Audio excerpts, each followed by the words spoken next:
Welcome to Dial the Gate. My name is David Reed. Thank you for joining me. In this episode, we are covering Stargate Atlantis, Season 1, with Joseph Mallozzi, who is returning, I believe, for Part 9 of his discussion. We've been moving through the entire franchise gradually, and it's that time that we cover Stargate Atlantis. But before we get started, if you like Stargate, and that's the wrong button, if you like Stargate, warts and all, man, and you want to see more content like this on YouTube, it would mean a great deal if you click the like button. It really makes a difference with YouTube's algorithm and will help the show grow its audience, especially now that Amazon's buying. So this is the time to strike. Please also consider sharing this video with a Stargate friend, and if you want to get notified about future episodes, click that subscribe icon. And giving the bell icon a click will notify you the moment a new video drops, and you'll get my notifications of any last-minute guest changes. This is key if you plan on watching live, and clips from this live stream will be released over the course of the next several days on the Dial the Gate and GateWorld.net YouTube channels, particularly GateWorld. Joe and I are doing this pre-recorded, so thanks to everyone on the YouTube Dial the Gate page who submitted their questions. We had a number of them, and we got a lot of them answered. So let's go back in time and bring in Joe for this pre-recorded episode. Joseph Mallozzi, writer and executive producer, Stargate Atlantis. Welcome back to Dial the Gate, sir, as we enter the second series in our ongoing discussion. How are you? I am great. One down, two to go. I've been looking forward to this. Yeah, we've been doing this now since October of last year? And now we've finished SG1. We're going on to the second series. How does it feel walking down through these stories and through the process? Was it what you expected? Has some memories come to the surface that you didn't expect? How's this been? Yeah, I mean, it's always a lot of fun. And I thank you for prompting me throughout this journey. Because whenever I go on podcasts, I'm always somewhat reticent because I feel as though I'm going to do all the heavy lifting. But you're actually very good at kind of spurring the various topics of conversation and kind of prodding my memory, because I have a terrible memory. I'll be honest with you. Well, I am happy to, and I'm so thankful that we have had a diehard fan base who has been prompting me as well. I mean, in this particular situation, because we're doing a pre-recorded show, I'm moving this month. I had the benefit of reviewing all of the questions beforehand, and I had a couple of things came up here that I was like, oh, I need to check the episode for that. Oh, I don't even remember that. So I'm interested in having a discussion with you about this one, because it's a new show, but B, because I have the benefit of everyone submitting the questions beforehand, I feel like it's going to be a little bit more of a fruitful discussion because I'm on my point from the very beginning with what they want to hear. So, yeah. And it's a new show.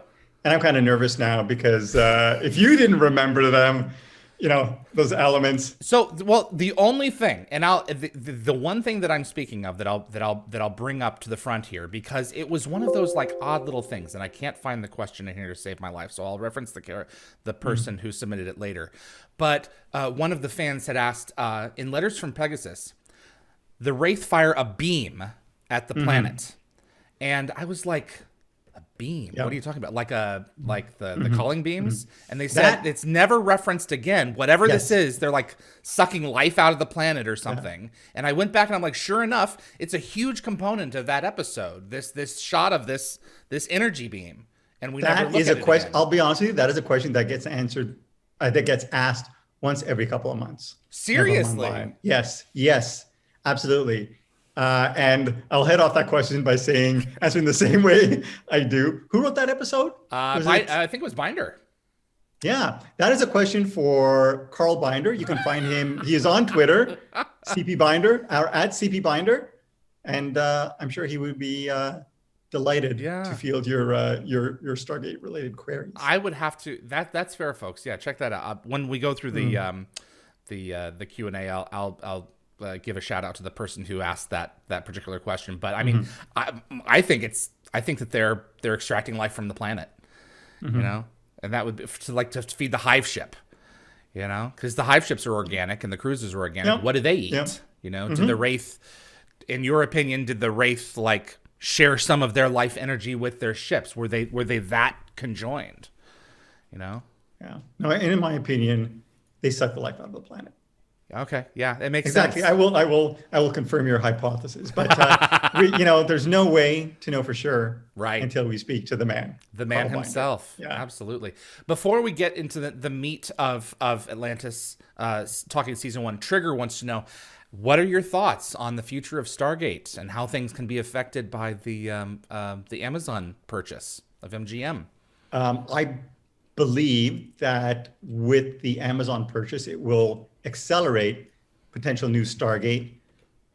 What form that will take remains to be seen, because I think in the end, the executives at MGM realized, I think the value of the existing fan base, the value of the existing franchise.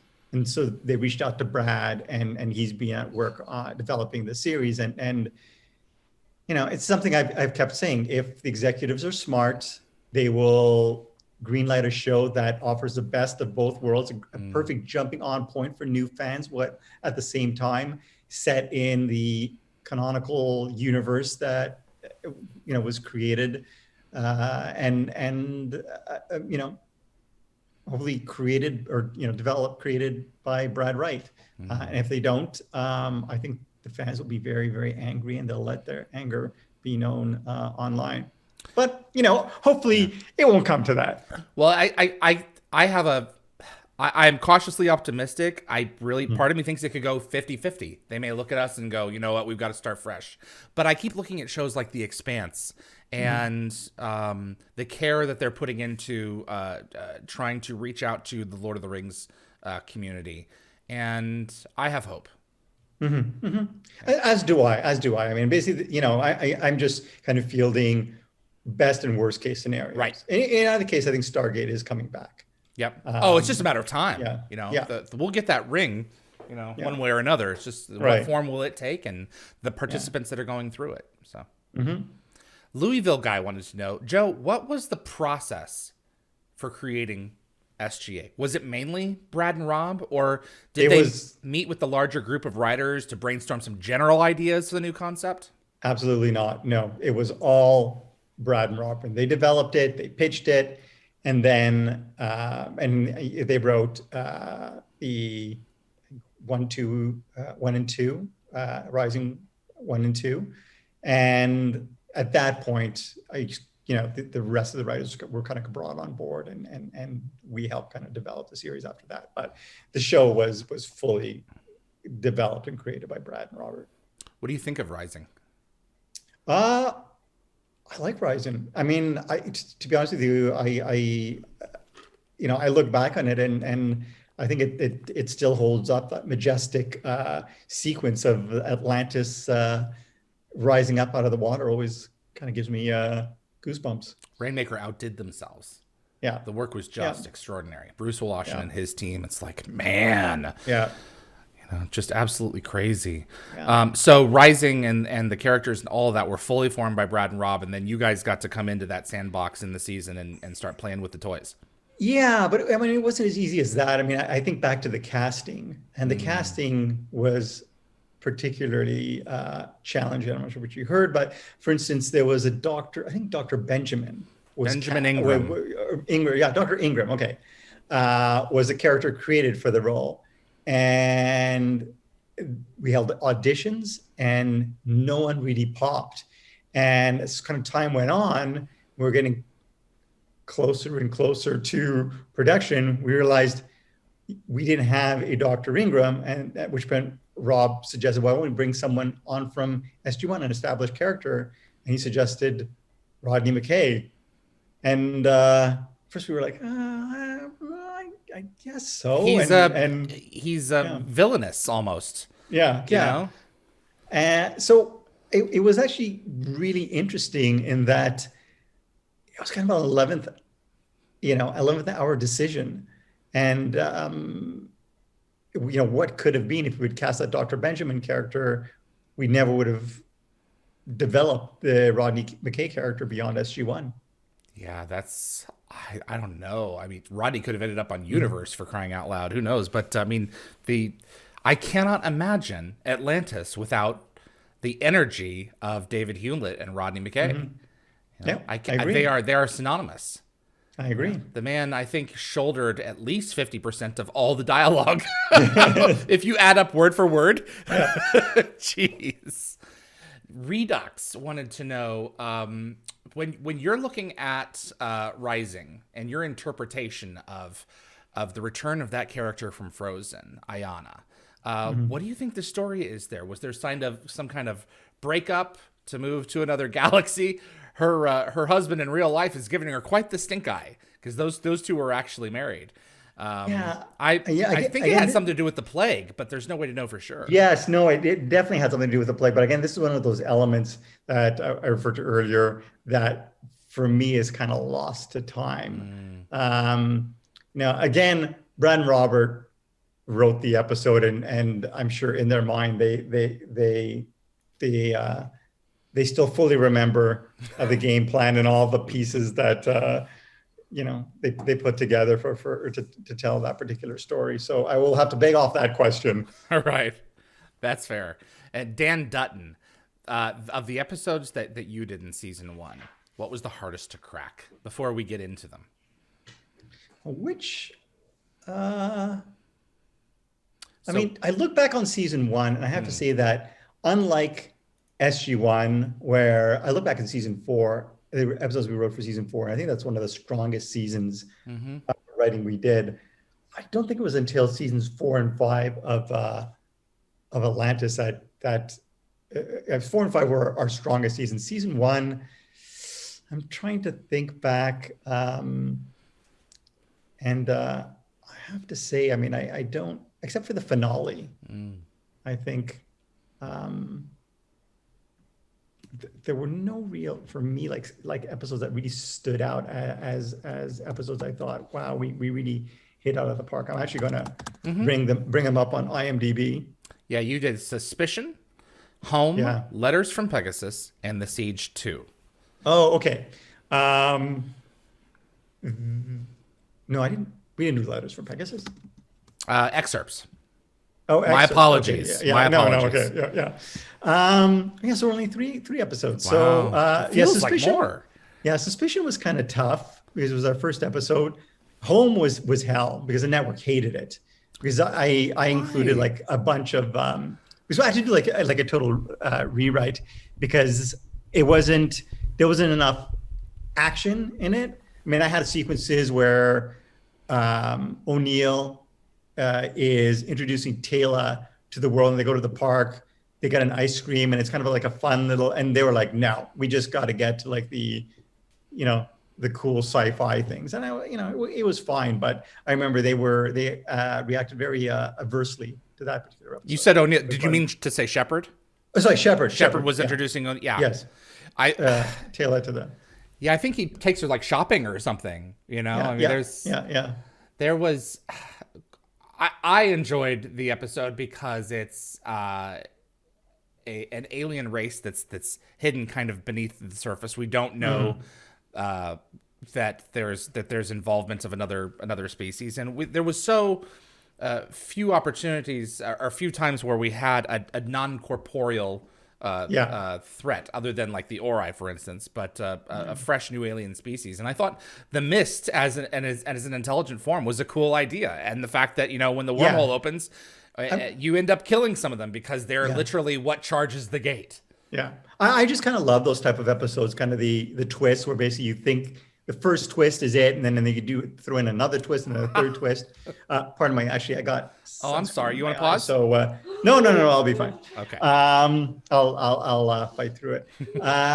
In my mind, I always thought, what a fun way to end the series would be to suddenly go back to the home planet and have him to wake up and realize that seasons 2, 3, 4, and 5 were all a dream. So Newhart style. Yeah. Oh my gosh! I'm Did sure we own a hotel in the mountains? We were under the sea. That's crazy. You're the one who's responsible for the intergalactic gate bridge, though, too. Well, I had the idea for it, but I mean, Brad calls the shots, right? And so basically, he, we ended up spinning the idea, and yeah, I mean, I guess I am kind of to blame. So, Although in but it's a great retrospect, I mean, idea. it is a great idea, but I mean, like you said, it's more fun having them cut off. Absolutely. And I mean, the benefit of it is, once you create something, you can always destroy it later, which presented the wonderful Midway episode, I think Carl Binder's episode. Yes. And just a Teal Ronin extravaganza. So there is a lot of good that came out of it, as long as the end result later on is that, you get the pieces reset so that everything is more difficult. But so season 1, they're still cut off from Earth. And in hindsight, would you have extended that arc longer if you could have? Or do you think one season was enough? I there's no reason we couldn't have extended it, to be honest with you. I mean, it was destroyed. You can just rebuild the network. Right. So, I mean, we could have, from a story point of view, in retrospect, there was a convenience. No, let me back up, Joe. I mean, yeah. for season 1, they were stranded. Yeah. Was season 1 long enough time for them to be stranded, or would you have continued that arc into like seasons 2 or 3, where they were just on their own? In retrospect, I probably would have preferred to keep them isolated. I think that would have been more interesting. Yeah, because you have the ZPM start coming in, and then one of the things in the back of fans' minds going in from episode to episode is, okay, at what power level is Atlantis? How capable are they of defending themselves if something happens? And then when they come under attack, that power level just starts going down. That was in my recollection, one of the issues with the show was because Atlantis itself, when it was fully charged, it was invincible, and you couldn't really work with that from a story perspective, because otherwise it would have just been you would have been left with the same note that the ancients ended on 10,000 years ago, where they were just under siege. Yep. You had to have some kind of story flexibility and to go different paths. Yeah. Suspicion.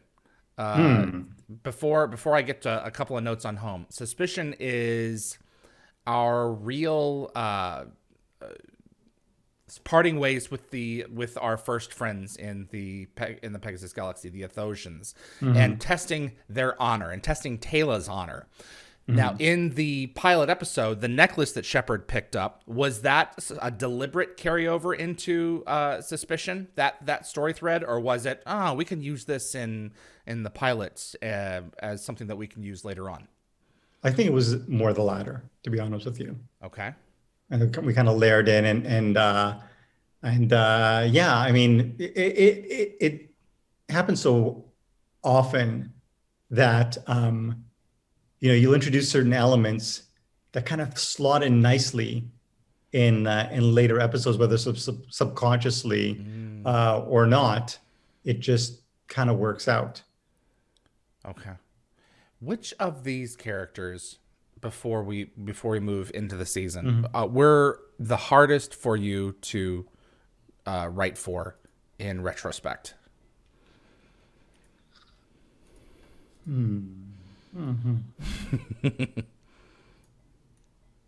Hardest to write for? I mean, I can tell you the easiest to write for was obviously Rodney. And I mean, the writers loved writing for Rodney. He's the comic relief, and even though he spewed the gobbledygook, he was he was just kind of a blast to write for, and all the writers gravitate towards him. Sheppard probably comes in second, just because he's in many ways very similar to O'Neill. In his sarcasm, and that was that was always fun. Was sarcasm a mandatory ingredient in him when you started? The irreverence. Yes, absolutely. It was written into the character, and that's something that Brad and Robert were looking for in whoever auditioned, the ability to kind of deliver that. And I think that's why Joe especially liked about the character is that he was obviously the lead, and he was serious. He had the other time he had that sense of humor that enamored him to the fan base. When I was going back, I put little quotes from each of the characters things that stand out that they said that really, drive a message home or something like that. And when I'm going to be honest, when I've had Rachel on, I go in and I try to find dialogue from Teyla that's not just servicing the story. That's like, something that's poignant that everyone says, that's a Teyla line. And I have a really hard time. They're there, but I have a really hard time finding them. Yeah. Yeah. I mean, as kind of the alien outsider, she was a little tougher to write for. Okay. I mean, and outsiders are often difficult to write for unless they come from a place of humor. Like on Dark Matter, the android was kind of the outsider to the human world, which was a blast to write for because it was that sense of humor. Whereas with Teyla, it was a bit tougher because, I mean, you compare her to Ronan. Even Ronan was a lot easier to write for because he had that kind of that humor, that kind of fish out of water, that little irreverence. Whereas the Teyla character was a bit more serious, and so, as an alien, aliens tend to speak a little more formally. So in that respect, yeah, I would say maybe her character is a little more of a challenge to write for. Did that reveal itself in the number of stories that she got? Did you find yourself having to get slightly more creative with that character in order to come up with something interesting? Not really. I mean, I think we tried to give each of the characters, because they're spotlight episodes. I think Suspicion was, in many ways, a Teyla episode, and more often than not, of course, like Rodney and John got a lot of the lion's share of the episodes because they were kind of more the leads. But we always try to find stories for each of the characters in a way that kind of shed light on their backstories or who they were. Rainbow Sun Franks is in season 1 of the show. And he has been very public about saying that season 2 was really his meat, where he actually had an ongoing story. In season 1, was it difficult finding a place for him? And so much of it is.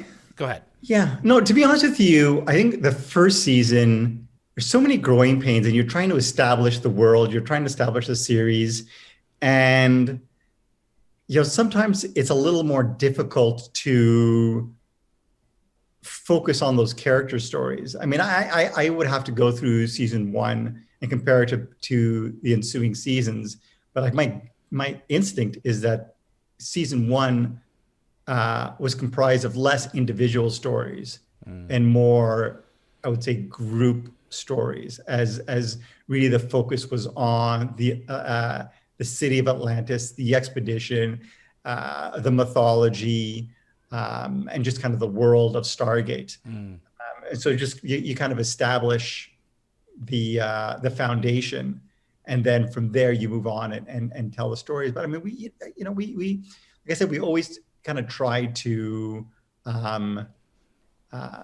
service each of the characters. I remember Rainbow, when he did his audition. He had an audition and he wore this hat in the audition, and all everybody could fixate on was that hat. And so we were like, before we send your audition to the network, why don't you try the audition without the hat? And he did, and he was amazing. And I think he is terrific. But in the case of season 1, I don't disagree with him that his character didn't really get an arc, if you will, until season 2. But then I'm trying to think of what characters did get an arc in that first season. Beckett was a sleeper. I mean, Paul McGillian, was in a majority of those episodes. There was something that, I mean, maybe the stories required a doctor, that is certainly the case that happens. But there's something about that Scottish character that was just magnetic, and the fans felt it too. Well, I mean, that was almost all Paul McGillian. When the character was created, he was really a secondary character. And then Paul just popped on screen. And like Rodney, we like to write for the character, and Paul could always deliver, and the fans loved his performance, the online his chemistry with especially Rodney. And so kind of as the show went on, this originally this envisioned minor character became, it kind of came into his own. This softy that everyone adored, Yes. Everyone was like, Yeah. I see myself in that guy, Yeah. Yeah. Even one of my favorite beats of the entire character, and this isn't even in the season, but it's just coming to mind, and I want to make sure that we hit it, is in Duet.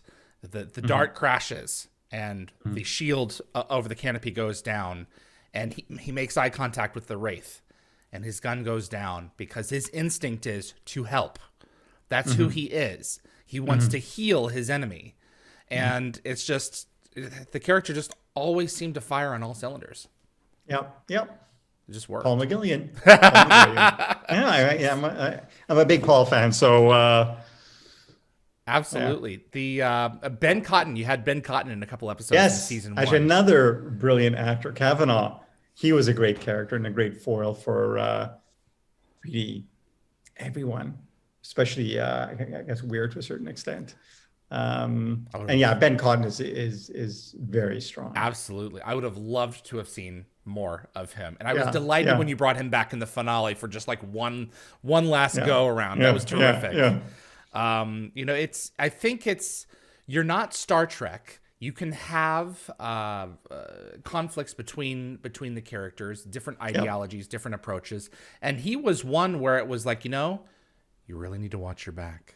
And I mean, it's like, you never know what this guy could do. Yeah. And would Weir actually carry out her threat of putting him off on a distant planet? We've all worked with people like him. Yeah. No. Yeah. Absolutely. Don S. Davis came back in Home.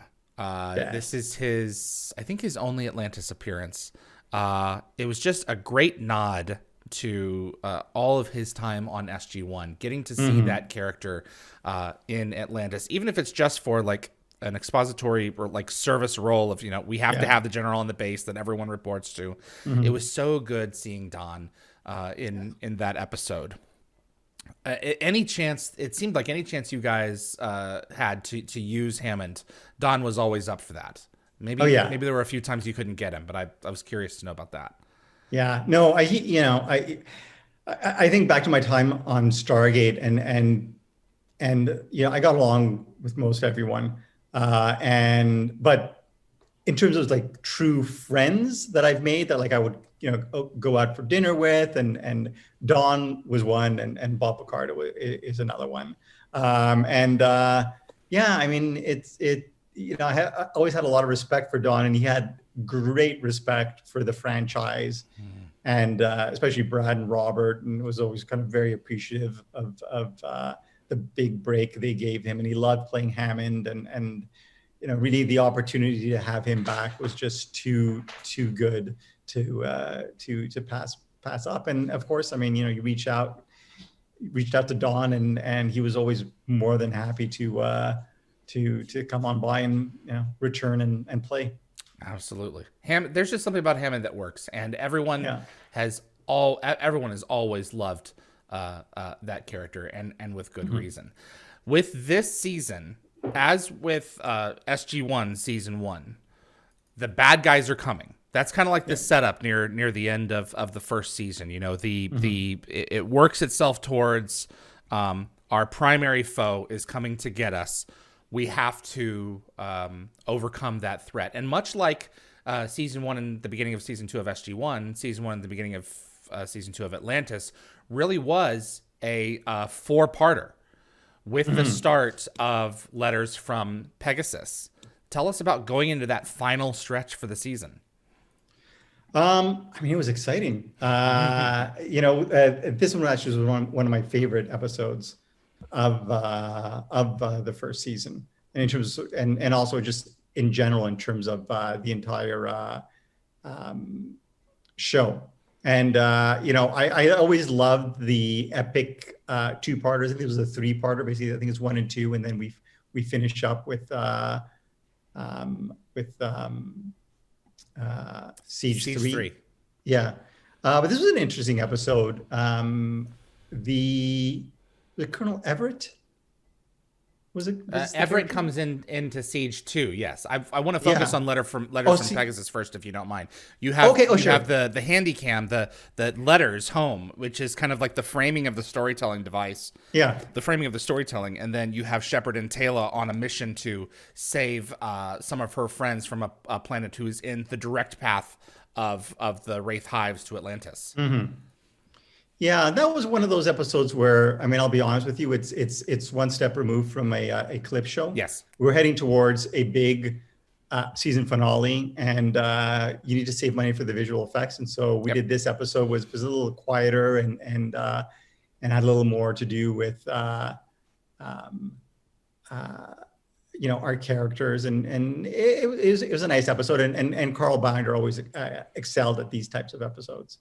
But I mean, in terms of excerpts, when the writings credits say excerpt, all that means is they're referencing an episode that I seen that I wrote in the past. So really, this episode is a Carl story. Yeah. Understood. Very good. Before I go on to Siege 2, Torri Higginson. Yes. Took the role from, took is the wrong word, received the role. Okay. Torri Higginson got Jessica Steen's original role of Elizabeth Weir in Lost City. And then we go into New Order and Rising, and it's now Torri. What was that like, watching a civilian take over a military team in another galaxy? What was it like watching Torri bring Elizabeth Weir to life?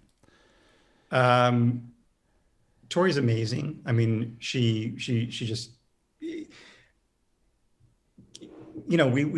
remember actually that when we were looking to cast, we went out and we were considering some big name actresses for the role, and they were in discussion with some big name actresses.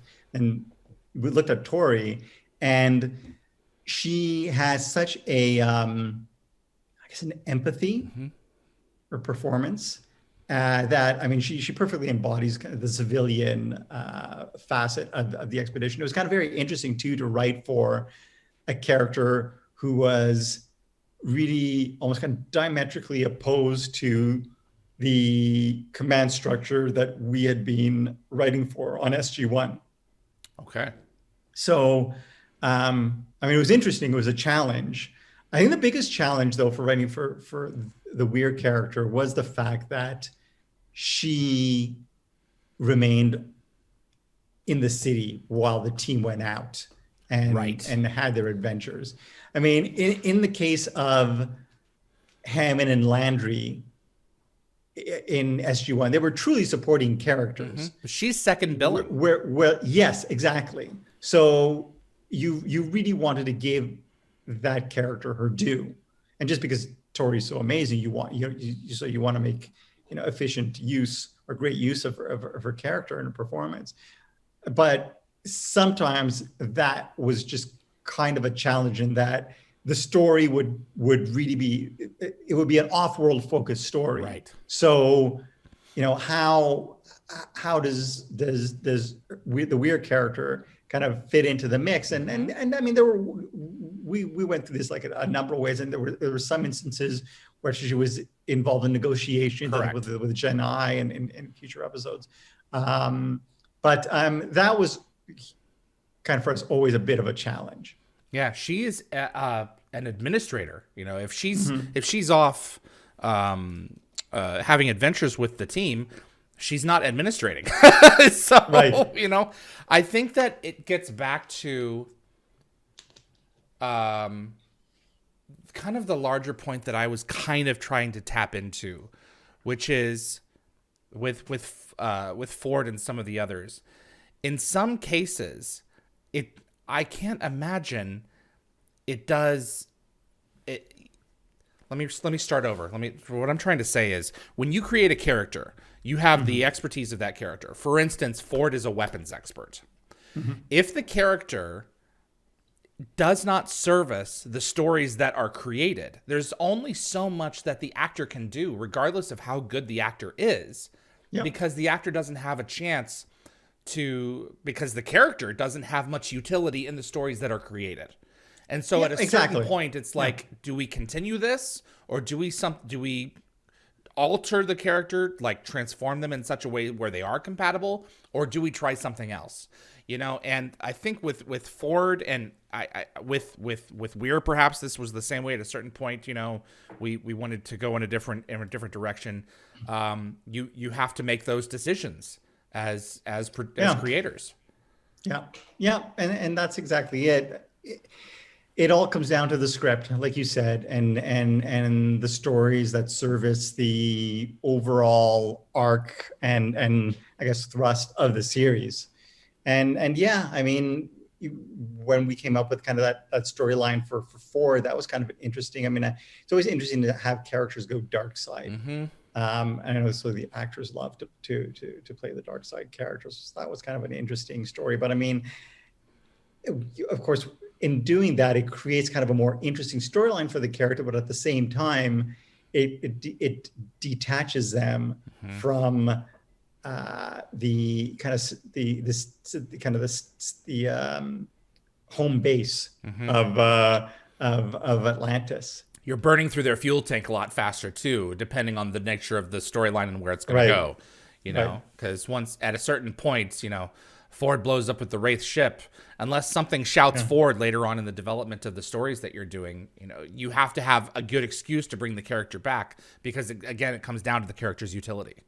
Yep, so, exactly. The Siege Part 2, which actually has one of the better Ford moments, taking over one of the railguns, a visual effects extravaganza, and a good character beats as well, while where they're dealing with this imminent threat.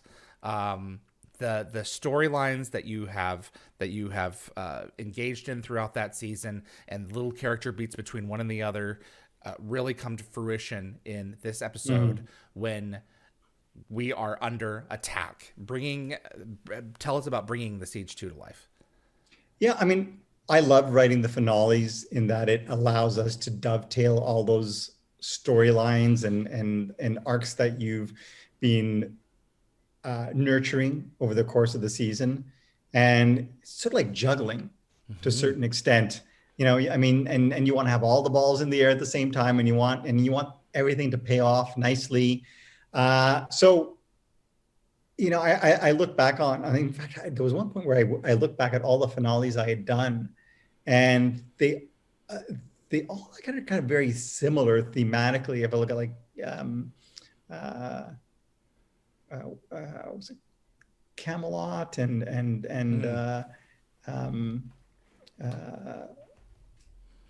anyways, I just there's that kind of all hope seems lost moment at the end, which I always love working towards, and then having to find a way to work out of when you come back next season. One of the things that I noticed about SG1, and I want to know if it's deliberate or if it was just happened. When you would watch Next Generation or some of these other sci-fi shows, if there was a cliffhanger, it would say to be continued on the end of it. And often it was the case with SG1 and Atlantis that everything gets shot to hell, it closes, and then just executive producers. Was that a conscious decision to leave people with slightly less hope, saying that it will be continued, knowing that it's going to be continued, and say executive producers, it's over? Hopefully No, I mean, there is that kind of initial instinctive reaction to that's it, that's the end. But I mean, you give the audience the benefit of the doubt to know that next episode will pick up this storyline. It'll be a continuation, except in the case of time, which is like another question I keep on getting asked online. We'll talk about that episode when we come in due course. Yeah. Yeah. So it wasn't a conscious decision not to put to be continued. You just felt that. It was like a conscious decision. Okay. It just, to be honest with you, again, it was a Brad and Wright, Brad Wright or Robert Cooper decision. But in my mind, to be continued is kind of silly. I mean, to be continued. Why not to be continued next episode? So on. It just, if that's the way it ends, it's going to start off. You're going to pick it up and pay it off in the next episode. Or like the end of a Marvel movie, Spider-Man will return in Avengers Endgame or something like that, So you got to give the little kids some hope. Yeah. Jeez. The use of characters like the Genii, we introduced these wild card characters in season 1. Early on, we don't know if we're going to be able to form a relationship with them, and then by the end, Weird just basically throws herself into her head into the lion's mouth to get a pair of nuclear bombs, and the outside hope that they'll be able to arm themselves. What was your thoughts? What were your thoughts on the effectiveness of the Genii as a foe, as allies? I love the frenemy setup, so to speak. I love the kind of the rogue players, the individuals or groups that you can't trust, who are antagonists in one episode, and then later on the line maybe prove to be unlikely allies. I mean, from an individual character standpoint, Rodney McKay was kind of an antagonist. I mean, he was a kind of a jerk, and then we redeem him. The character of Woolsey is another one who was kind of the representative of the IOA, and he was a pencil pusher, and he still remained kind of a pencil pusher, but you got to know the character and you kind of redeem him a little, and kind of the same way. I mean, in terms of groups, it's a little more challenging and still a little more interesting because those groups are made up of individuals. And so, was it Cole Meany? He was a great villain. And on the other hand, you had Ryan Robbins, his Layden, who was, not so villainous and someone that you could potentially trust up to a certain point. So I found the Genii endlessly interesting, and interesting story about the Genii. But back in season 4, when we were working on the show, Rob Cooper came into my office and asked for some alien names for the episode, and I think it was Scorched Earth, and he's like, no, he's like, I can't make up. He says, the last alien race I made up was the Furlings, and I haven't heard the end of it. And so I came up with a list, and Gadmir was the one that we used for the episode, but the Genii was, I think, number 2 on that list. And it wasn't until years later that we ended up using it for Atlantis. Well, save all notes and scraps of paper for one day you may be glad you did. Yes, exactly. Absolutely. How do you feel the performances of James Lafazanos and Andy Frizzell and the Wraith paid off? Do you think that you guys achieved everything you wanted to with the Wraith early on? I would say yes. I mean, the performances were amazing. I mean, they were behind that. Was it like latex or those masks? A lot of KY into gloves and things like that. So and yet they were able to convey emotion. And they were brilliant. They were really brilliant. And so as villains, it's just kind of interesting. You introduce the villains, and then as kind of especially in that first season to go on, you kind of tweak them. So in those first episodes, they were impossible to bring down, right? I mean, they would be shot they'd get dozens right back of time, and they get back right like back the up. Replicators did in their first episode too. You shoot them and they come back together. Yeah, and then they're illusory abilities was something that we introduced, Mm-hmm. and that after a while, that we kind of refine the enemy, I just think like the Genii, they were kind of an interesting enemy in that they weren't evil, although they certainly looked downright creepy. But it was interesting, like there was a certain faction of fandom who were huge supporters of the Wraith, and were like, the humans ended up waking them up, which is something that we bring up in a later episode. They're the ones who basically caused the issues. We caused a lot of our own issues. Michael, for crying out loud. Yeah, they're trespassing on their feeding grounds. All their, it's just vegetarians get mad at meat eaters the same way you get mad at Wraith. They're just, they're answering their biological needs for survival. I always thought that was a bit extreme, but and then in later episodes we introduced the Todd character, which is also kind of interesting. We'll get to him in due course. Future, yeah.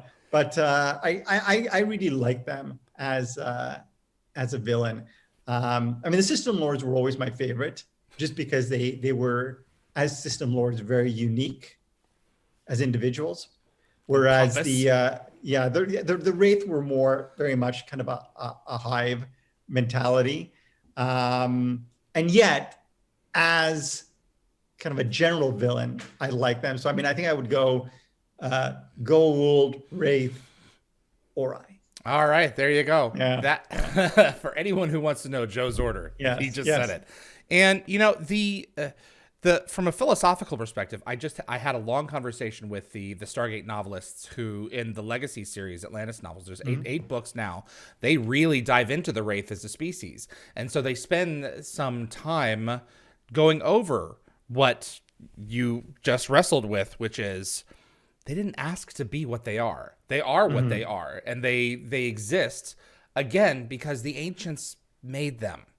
Either advertently or inadvertently, and they simply exist. And the novelists tapped into what I was very keen on thinking as well. Were we to revisit the Wraith, in that a solution to that species, were you to have had a season 6, would not necessarily be to wipe them out, as was done with the Goa'uld and was done with the replicators, because wiping them out, the Wraith out, would have... Okay, we've already done that to a lot of our other enemies. We have to find a creative means of declawing them, or not, perhaps not changing their nature, but sidestepping the issue, because you can't make peace with this force. They are what they are. And we do try in later seasons to arrive at a solution, but it, as you mentioned, like in the case of Michael, you end up opening up a whole other can of worms. Absolutely. Every time I watch, was it Judgment? Was the episode Judgment, or no? Or is it? So let me see here. It's the trial episode in season 5. Oh, what is its name? Start with an I. Inquisition? No. Inquisition. Yeah. Is it Inquisition? I think so. Inquisition. You're absolutely right. Rare instances where I'll say something like, I think the episode starts with a letter of the alphabet, and 9 times out of 10 I'm wrong. No, you were right. Inquisition. Yes. I watched that episode, and it's like one of us really should have gone to prison over what we released on the Pegasus Galaxy, and we get out because of Woolsey's guile. It's just an interesting approach to that. Yeah.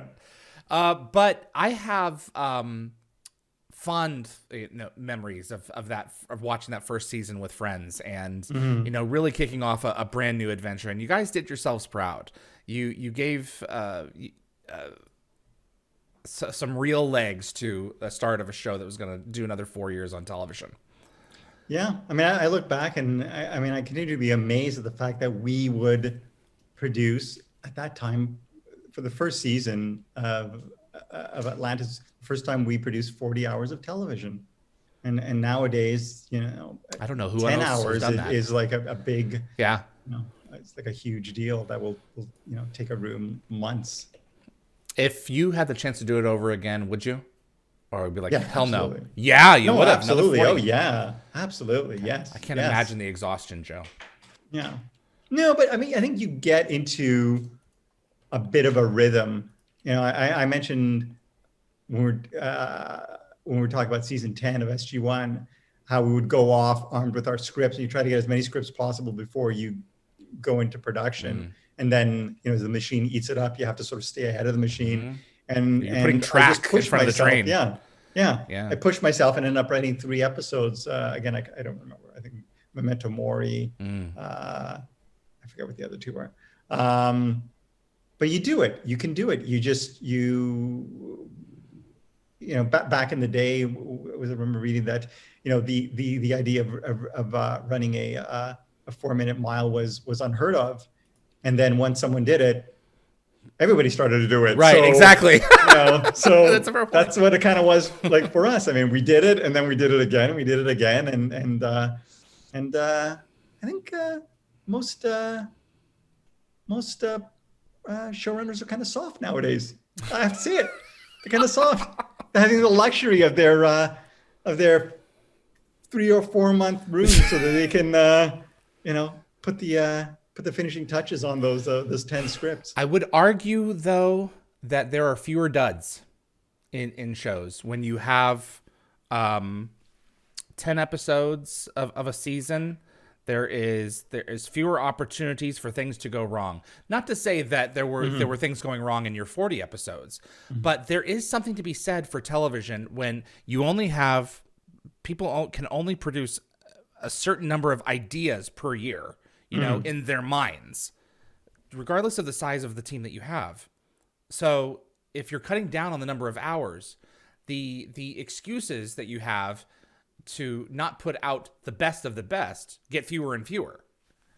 Yes, the excuses I would agree with, but yet on the other hand, I think like we got used to producing 40 episodes of television a year and making it work, I'm sure in many cases people get overly comfortable with the time allotted them to produce 10 episodes of television. And, you know, I would argue the fact that a lot of those 10 episode runs are serialized makes a huge difference. Yeah, because it's more or less everything is kind of, stories. Whereas if you're trying to come up with a single episode or standalone episode, it theoretically should be easier to come up with 10 as opposed to 20 or 40. And yet, I gotta say, I mean, I still think there's a lot of bad television being made. Oh, unquestionably, for sure. Yeah, it just looks better. You know? Yeah, it does. The visual it effects does. have improved, but I mean, if it's still Drek, it's Drek. It's one of the comments that I forget who I was talking with about something. Some of these films that are like $250 million movies, you know, you can make something look spectacular. Yeah. It does not guarantee that it has any substance. Yeah. So, yes, I have some fan questions for you. About 12. Yeah. Is that okay? Yeah. Redux wants to know, and we go from like specific to esoteric to kind of all over the place, and a lot of production-oriented questions, behind the scenes questions. I just want to throw at you and get your responses anyway. Redux wanted to know, so there is a message in font substitution from English to Ancient on the staircase in the Gatrium, and it basically opens with, for more or less, a hearty welcome to those of other worlds, welcoming you into our arms. Welcome back. Who came up with the idea of having the welcome message? And was there any particular meaning into it, or was it the production team decided to throw that up there? No, I think that was a production team. I think specifically that was Boyd. Okay. What's the last name? Worked in the art department, and I'm sure he ran it by Brad and Robert, and they were like, great, and so it was kind of an Easter egg for the fans. Boyd Godfrey. Yes, Boyd. Okay. Yes. Ancient's alphabet. All right. Yeah. I just remember more than the writing on the stairs was that potted plant like, Brad was like, oh my God. I mean, after we shot. Can we get rid of the 10,000-year-old potted plants? Yes. Yes. That's funny. He actually gave Weir that line. Right. Well, I mean, that makes sense. There'll be certain things that when they left the way that they weren't planning on coming back, at least not for a very long time. So, we know that the ancient plants don't self-water. So, or they would have absolutely taken over the city. I have to say, for 10,000 years old, that plant looked pretty good all the same. Those alien genes. There should have just been nothing but a pot. Right. That's funny. Dust. A pot of dust. What was Dan Dutton, the hardest episode from SG1 to execute? From SG1? From season 1. I'm sorry. See, these don't even work. Yeah, from season 1 to execute. Oh, Atlantis? Uh-huh. Yeah, it would have to be Home, just from the script standpoint. Like I said, the network hated it, and so we kept on coming back. And I remember actually Brad was on the phone with them, and he's like, "You got to come in and talk to the network." And I thought, I was like, "Oh, sure." And so we went in, and we had to argue the point. Then we made the changes, and then Brad took over the script and made some changes. He included the scene, the moment where Sheppard shoots. The other character, and that every once in a while, I think it was like Atlantis had more of those incidents than any other.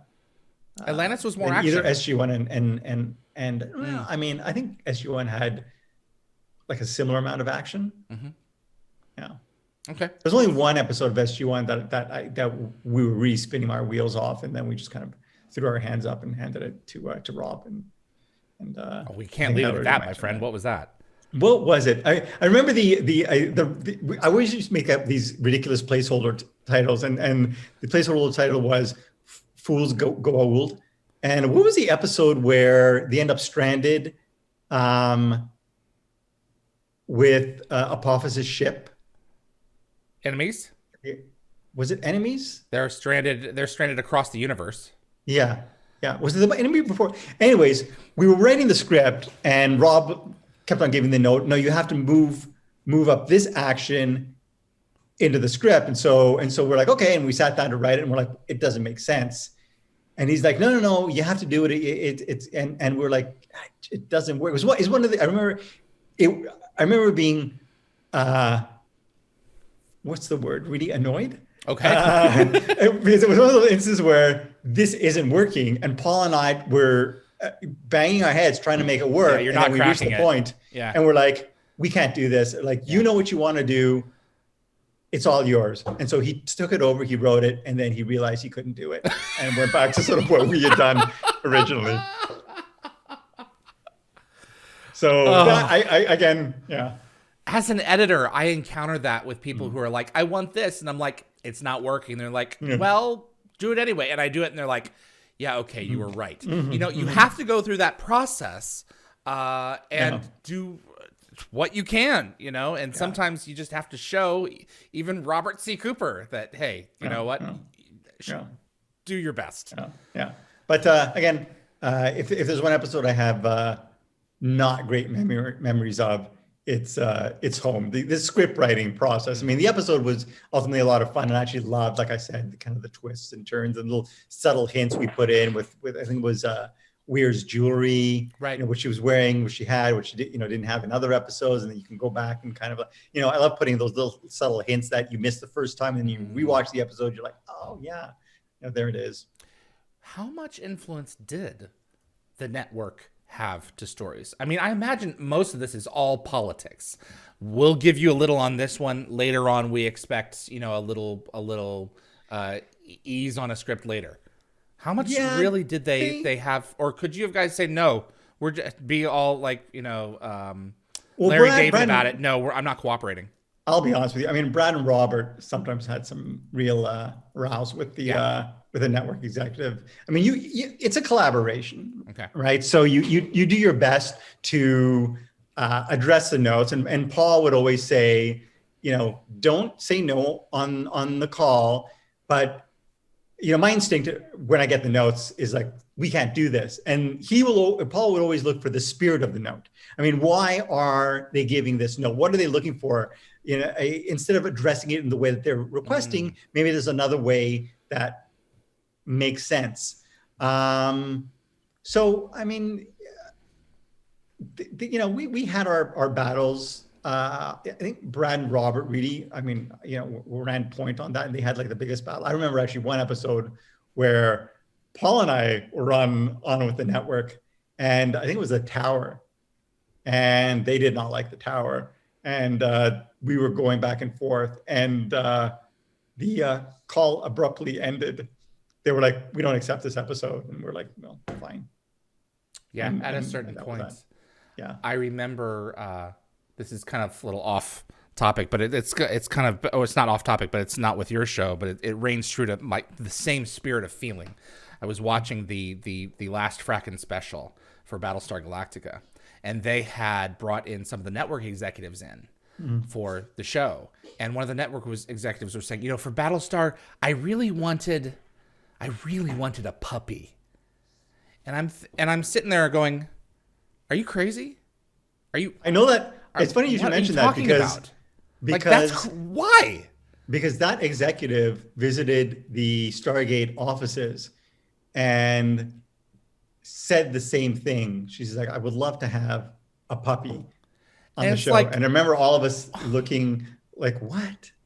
Yeah, I mean, Sedgwick makes sense. I was a proponent of bringing Sedgwick on the Daedalus, because that makes sense. The Atlantis should have a dog. But that's inside the story itself. But I mean, if you're just looking for like, okay, on the spreadsheet here, we need to dial up some cuteness for this particular, it was just, it was so bizarre. And, I think of that kind of thing when you're talking with the networks, it's like, oh gosh, how much of their pound of flesh do they actually get? You got to do what you can, man. And yeah, I mean, there was always, honestly, there was always the challenge from the script stage where you would, come and sometimes the notes would be great. I mean, don't get me wrong. Sure. There were always like a lot of great notes, but that sometimes they, you would kind of be at cross purposes and it would just be a challenge. Yeah. And I like Paul's approach. What's the spirit of what's trying to be done here? Yeah. Because if everyone is in tune to the spirit of what's trying to be done, certainly you can compromise somewhere. Yeah. Blas wants to know, I'm pronouncing that right, Blas. And this is an issue that I, as a fan of Star Wars, always have. How come the ancients in Atlantis didn't appear to have any major technological evolution over the multi-millions of years until they went back to Earth just 10,000 years ago? There's a quality of, you're literally dealing with eons of time. How realistic is it to put in a technological evolution? And at a certain point, does a race become technologically stagnant and just exist at a certain level of equilibrium? I mean, it's a valid point. And to be honest with you, it's a question that I would ask you to ask Robert, because he is steeped in the mythology of the ancients. And I've been fairly vocal about my, what's the word? Dislike for the ancients and their esoteric backstories. So they're a plot device. I'm more of a sci-fi guy, and I found I say esoteric, but they really feel more like fantasy to me. And there's almost like a spiritual aspect to them that I kind of find off-putting, which is why I just would always kind of almost tune out when we would have to kind of like address them. This came up in my mind the last time that you brought that up, and I do think that your point is valid on a lot of levels. I do wonder, though, Joe, do you think that there is no place for metaphysics in science fiction? No. I'm just saying I don't want to write it. Okay, that's fair. Absolutely. No, I mean, no, to be honest with you, I mean, like the ancients, certainly they absolutely do have a place, in Stargate, and a huge place. And Rob wrapped his head around it and wrote some wonderful scripts related to the ancients. I personally, I mean, it's sort of like, ask me to write, an hour of a hospital drama. Right. I guess I It's could, your taste. I could do it, but I certainly wouldn't be having any Right. fun doing so. And I mean, you have to ask yourself, how many times did you have the opening of the story as Atlantis team comes upon abandoned ancient tech? It was the mechanism to get to a larger story. Those ancients were the worst garbage levers throughout the universe. And they all had their own goals and everything else. I'm like, I was reading it online the other day. Someone was saying, do you think that the later gate networks had the ability to connect to Destiny? And I'm like, do you really think with as many separate tangential ideas as all those different ancient scientists had that they would have even considered connecting to Destiny later? They were on to the next 1,000th project. Yeah. Screw Destiny. That guy lived 5,000 years ago. We're not interested in what his approach was. I'm sorry. I appreciate you letting me ramble. Jennifer Jensen. First off, love Atlantis. In season 1 of SGA, we see more and you touched on this. We see some more supernatural powers of the Wraith getting into people's minds, and Teyla being able to create fire with her mind. And this appears to fade as a more prominent feature. And she says, from my memory, I know there's an instance when Michael gets into Teyla's mind to release him from his bindings. But in the later season, there's less and less utility of this. Can you talk about why we don't see more of this throughout the seasons, particularly with Teyla? Yeah, I mean, I guess it's another case of an element that doesn't serve the story, or really doesn't serve the story as effectively as originally envisioned, and at times kind of gets in the way of the story. Like in my mind, for instance, we talked about the bullets and the fact that it took more bullets to take down the Wraith in those initial encounters than it did in later encounters. And my thinking is, they realized and they switched to whatever armor-piercing rounds. That's a fair point. Kind of the same way. Yeah, and I think the Wraith perhaps realized that we were onto their tricks, and so made less use of them.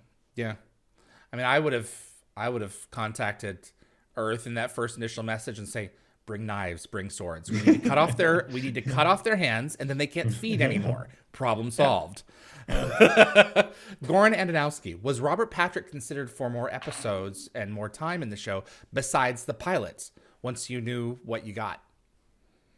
No, absolutely not. Brad and Robert had written that two-parter with, having with the plan to kill off the character, to set up the character and kind of do a misdirect where you announce Robert Patrick's going to be in the new Stargate series, and everybody was obviously going to think, Robert Patrick's going to be the lead of the new Stargate series. And then when he gets killed off, surprisingly, at the end of his episode, at the end of the two-parter, then we kind of move on. So no, there was never any plan. I mean, there are those rare occasions where someone, you write a script where the character dies, but they're so good that you think, we've got to find a way to bring them back. And because it's sci-fi, you do.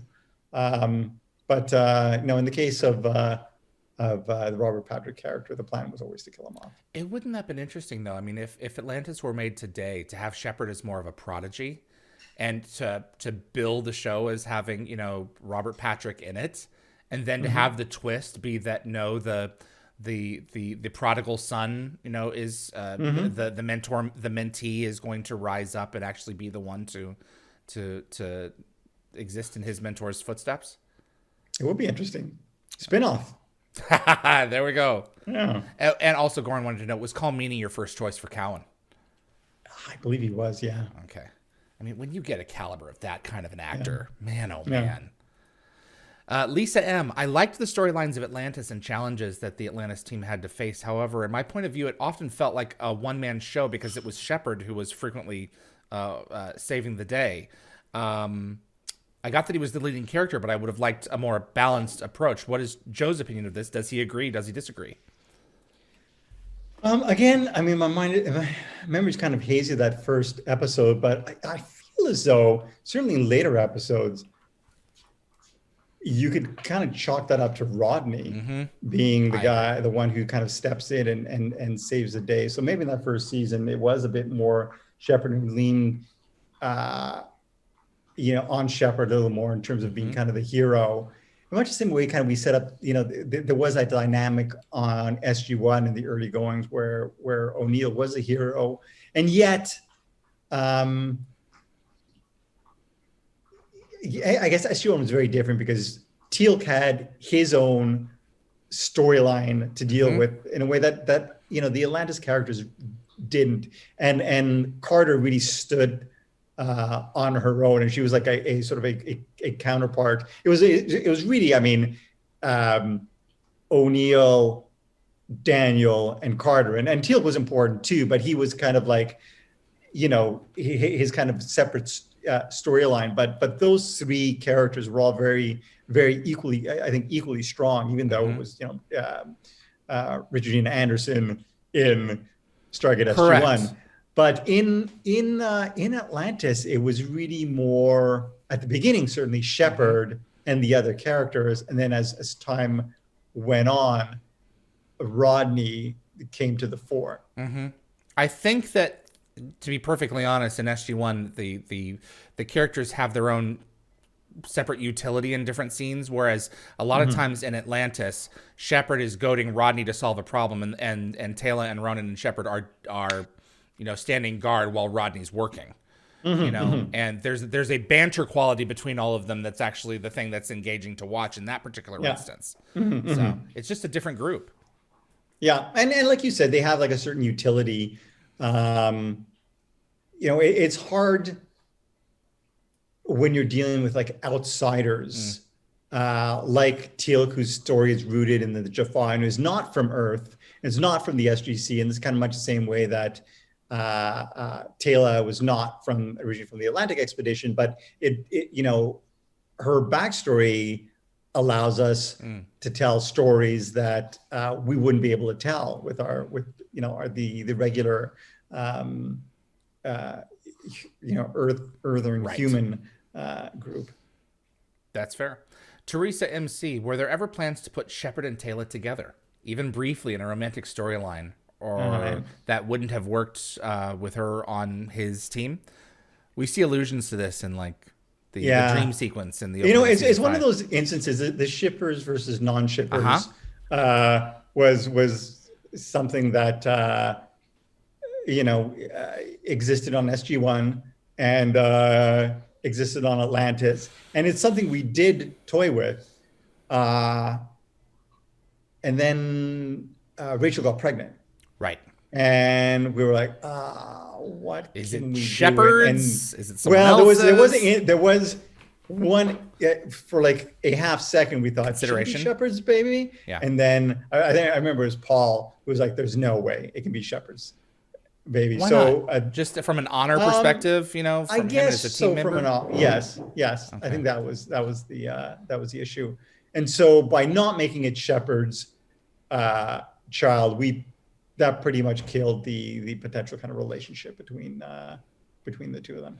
I just wish that there would had been some kind of way to get more mileage out of the Teyla Kanan relationship. We see him for one scene, after he's restored, and I just wish that there had been a way to get more out of that in terms of the story. But again, it's the stories that you want to tell and what's available. Yeah, it's always the case. Sometimes, like, you have a friend, and they end up getting together or marrying someone, and you're always like, man, they can do so much better. What is going on? What?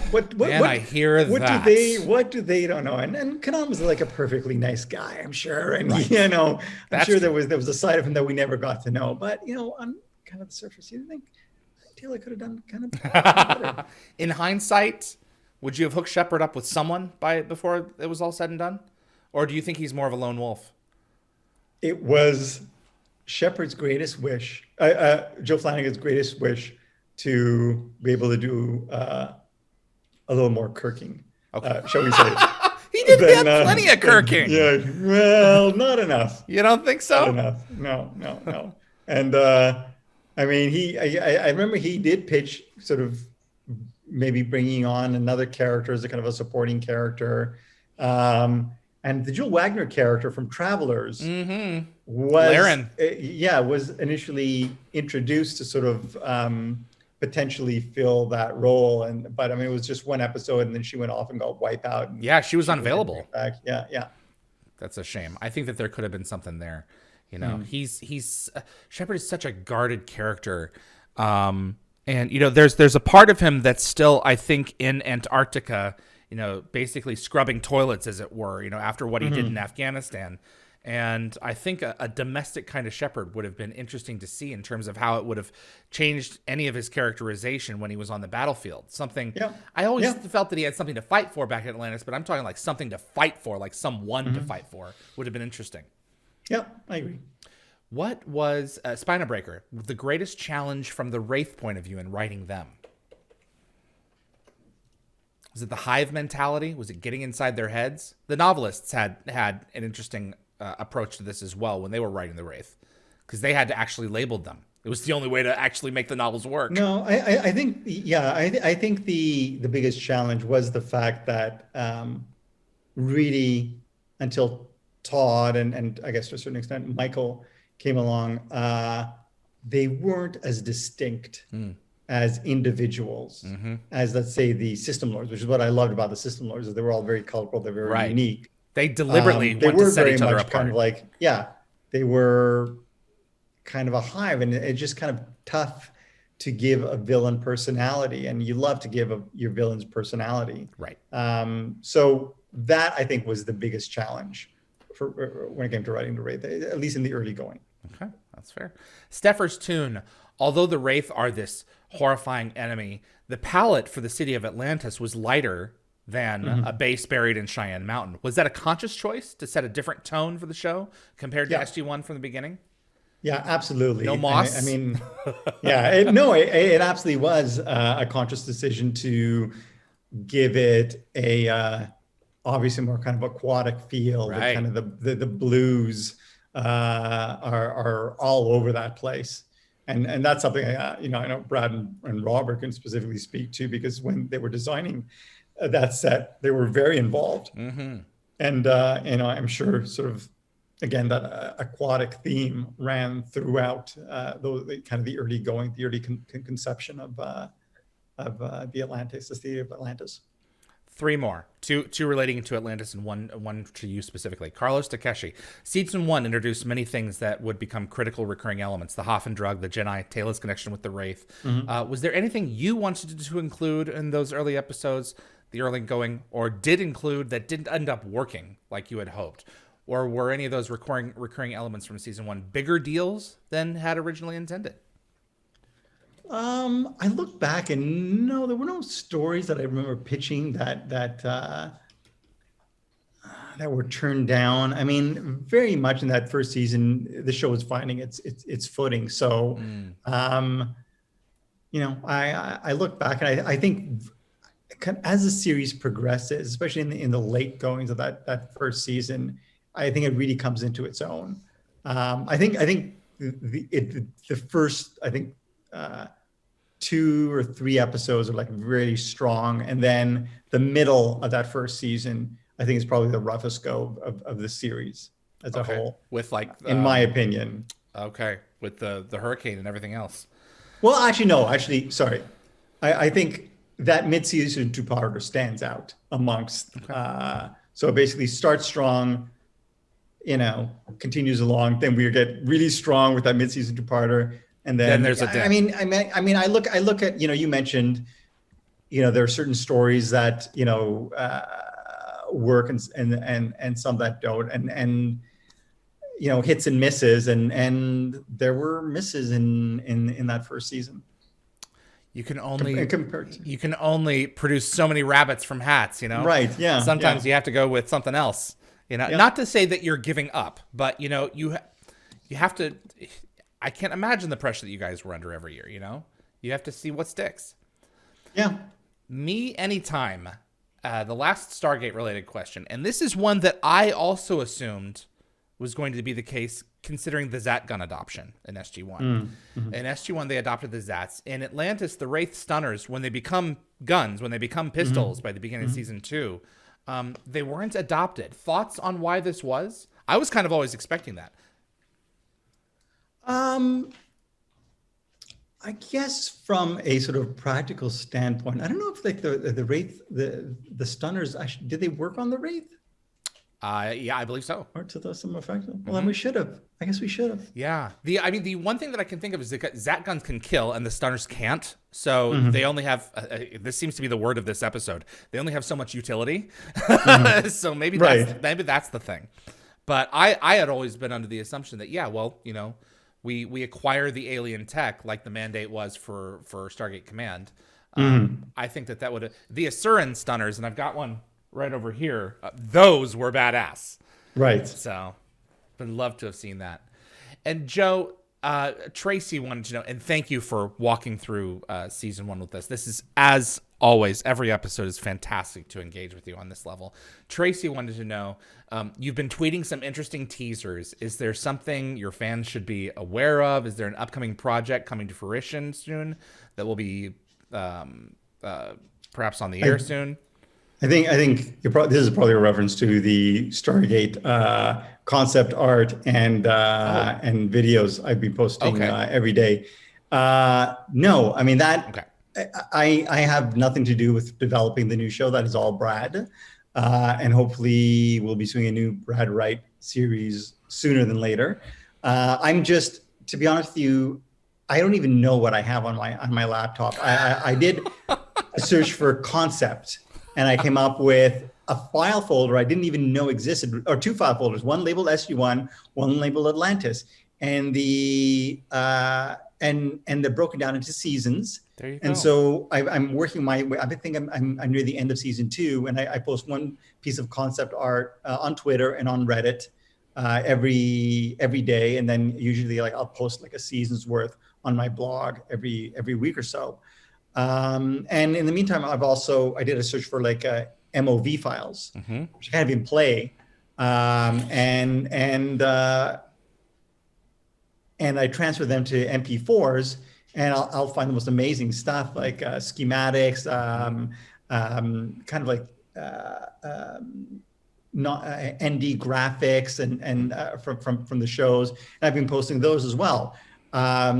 No meaning behind it. The usual. I mean, basically, I've been posting behind the scenes stuff for going on at least 12 years now, or more. So, in answer to the question, no, I'm not hinting at anything. If basically there was something to say, I would come out and say it. Right. You're just filling our plates with something during the drought.